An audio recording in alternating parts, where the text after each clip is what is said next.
children, welcome back to English grammar classes children. In my earlier video we had done chapter number 7. Moving further to chapter number 8, we have the verb regular and irregular forms. So in this chapter we will be doing verbs, their irregular and the regular forms. Children, you know what is a verb? Verb has a very simple meaning. Verb is an action word. But here we will be looking to its main forms. The ing form, the participle form, the infinite form. How we frame the sentences with these different forms. Right children? And how their spelling changes when we use it with different forms children. A verb is the most important word in a sentence. We know that a sentence cannot be formed without a verb. Most of us think of a verb just as an action word, but the verb has other functions too. Children, it has other functions also. So we can use the verb in the continuous tense to show that the action is going on. We use the verb in the past tense to function it as the verb which has been done in the past, the action which is over. So the verb in the past tense is we are using it for the past tense. Right children? Same way the future tense, the participle form, the infinitive form. So we know what is an infinitive. Infinitive, that the action will be completed in the near future.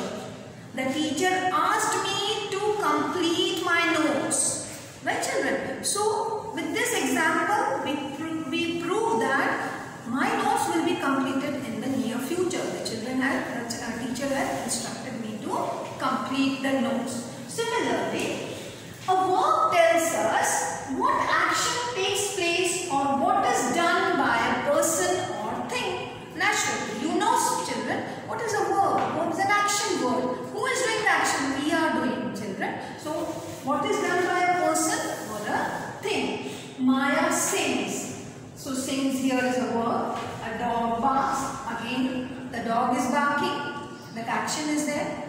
So barks is a verb. What a noun is? She is the teacher. Here is a helping verb. Coal is black. Again is a helping verb. What our perception of a noun is? How do we view the noun as?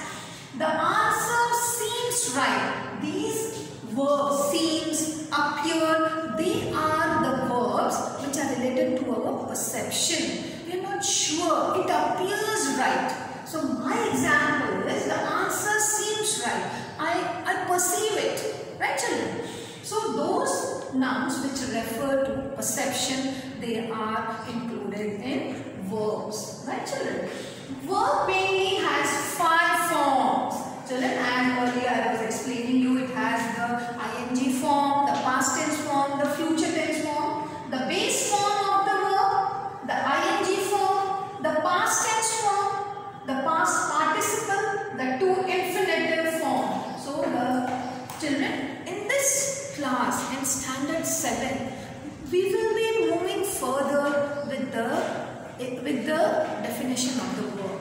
Previously we knew that verb is a action word, but here we will learn about the forms, its function. How do these verbs function in a sentence? What is the use, children? Look at the table. Look at the table below. Base form, past tense, past participle, the ing form, and the two infinitive. In the first, laugh, laughed, past tense, past participle also, the verb doesn't change, it is laughed. ing form, laughing, infinitive, to laugh. We have taken the base form of the verb laugh. Right children? When we have walk, walked, walked. Walking, to walk. Go, went, gone. Participle form is gone. The train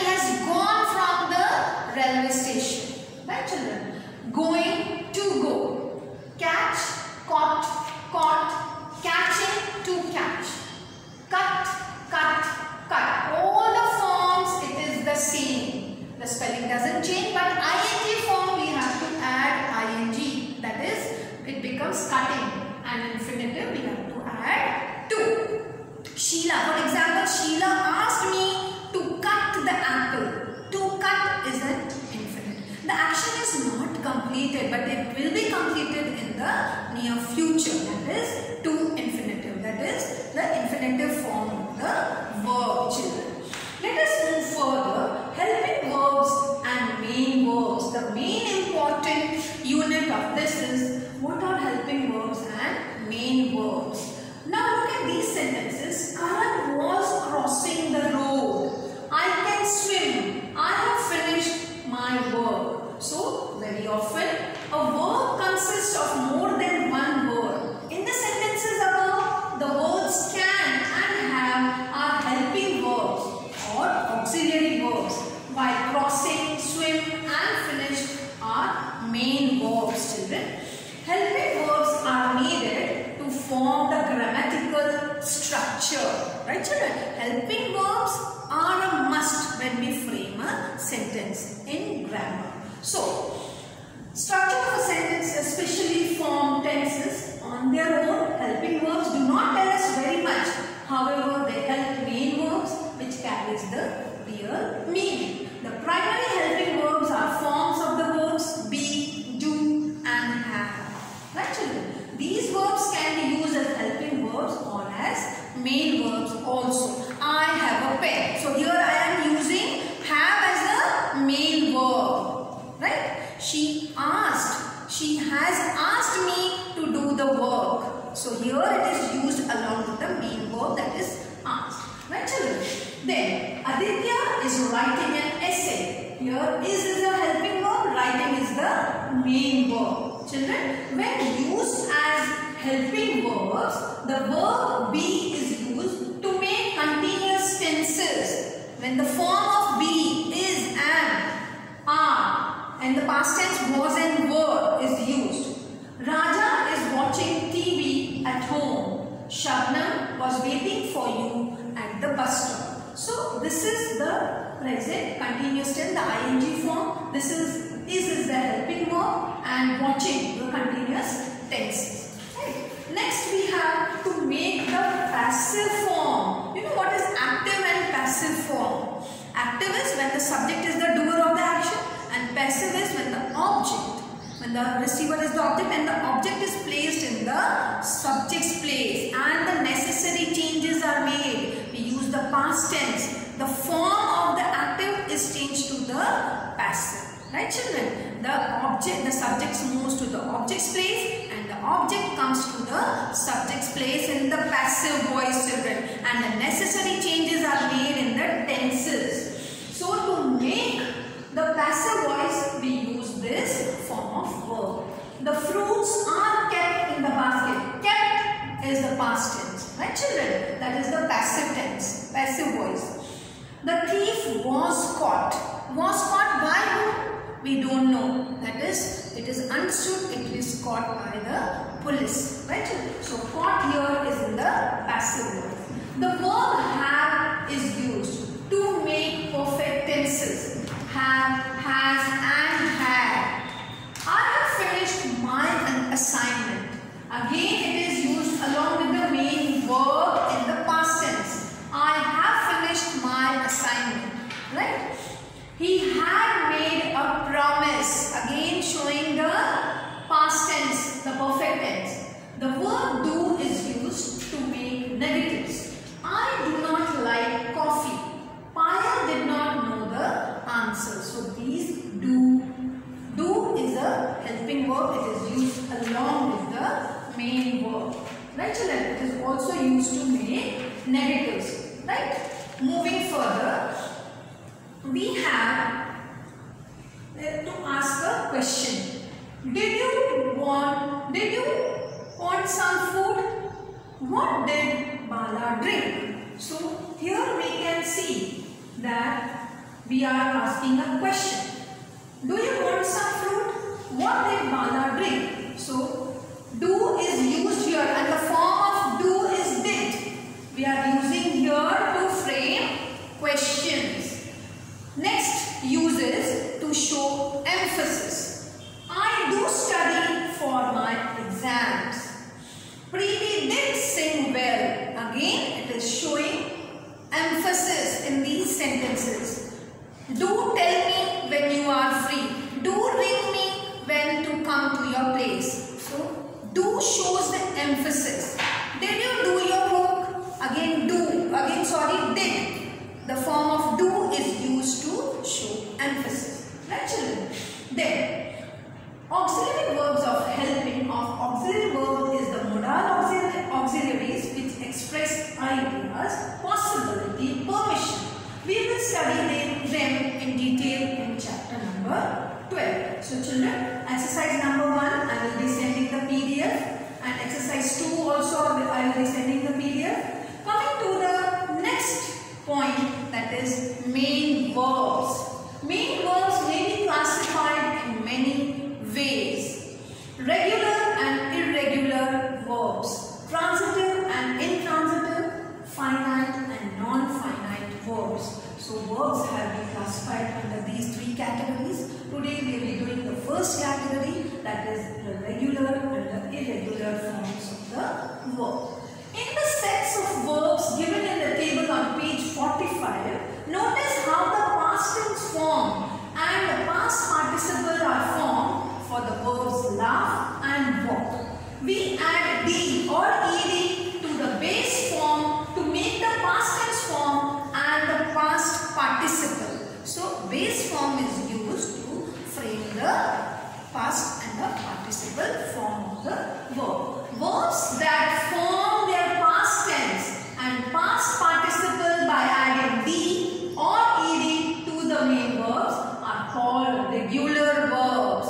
Children, when I say laugh, when we have to make it in past tense, ED is added. So some of the verbs are such that only by adding D, or some of the verbs are such that only by adding ED they form the past tense. Right, children? So those verbs are called they form in a fixed pattern. So these verbs are called regular verbs. I work in Bangalore, present tense. I worked in Chennai 2 years ago. This is past tense. I have worked in Bangalore for the past 2 years. I have worked.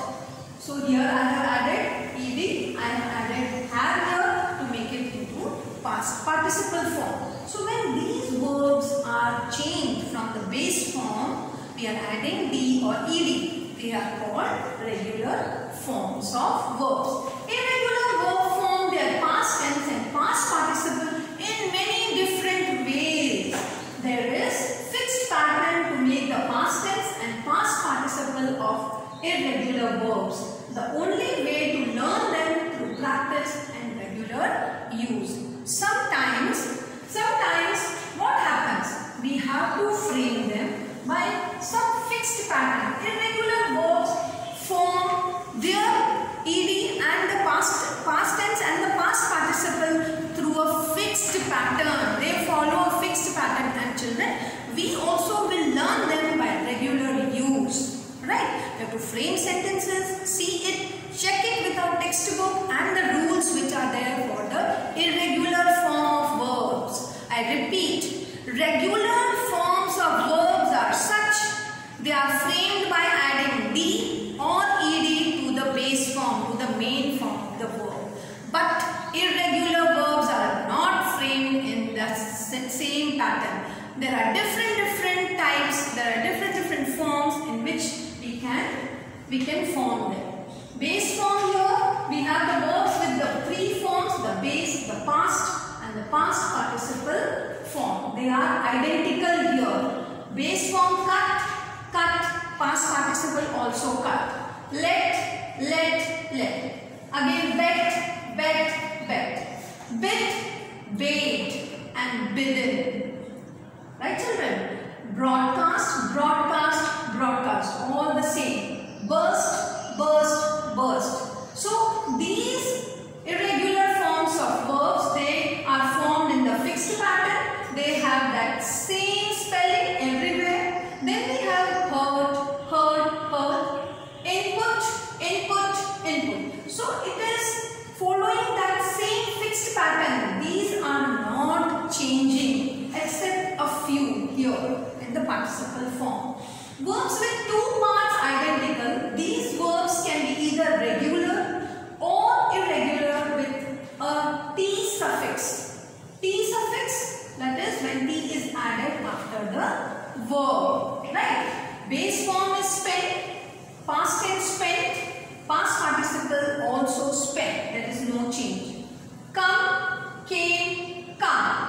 here past tense is came, again past participle is come.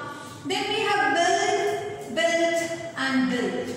Then we have burn, burned or burnt. So here we are adding T, right children? See, watch, in the previous set of verbs we used that only those words are same in all the three categories. That is in the past tense, the base form, the past tense and the past participle. But here they are changing their spelling. We have added T here. Again ED is added, right children, in the past participle form. Moving further, we have this set of words also is the same. Misunderstand, misunderstood in the past tense, again in the past participle also it is misunderstood. In the same way children, you have to read and practice and make the sentences from these set of words. Now we come to the last point, that the verbs which are formed with all three parts different, they change the spelling where all the three tenses, where all the verbs are changed. Spellings of all the verbs are changed. Go, went, gone. Blow, blew, blew. Speak, spoke, spoken. So all the three forms are changed children. So you can frame the sentences and write them in the sentences and practice them children. Only then you will come to use them properly in the different forms, in the past tense, in the past participle form also children. With this I complete chapter number 8, that is regular and irregular forms of verbs. Children, do watch the video and I will be sending the PDF and then you can write answers in the textbook. Till then, stay home, stay safe. Thank you.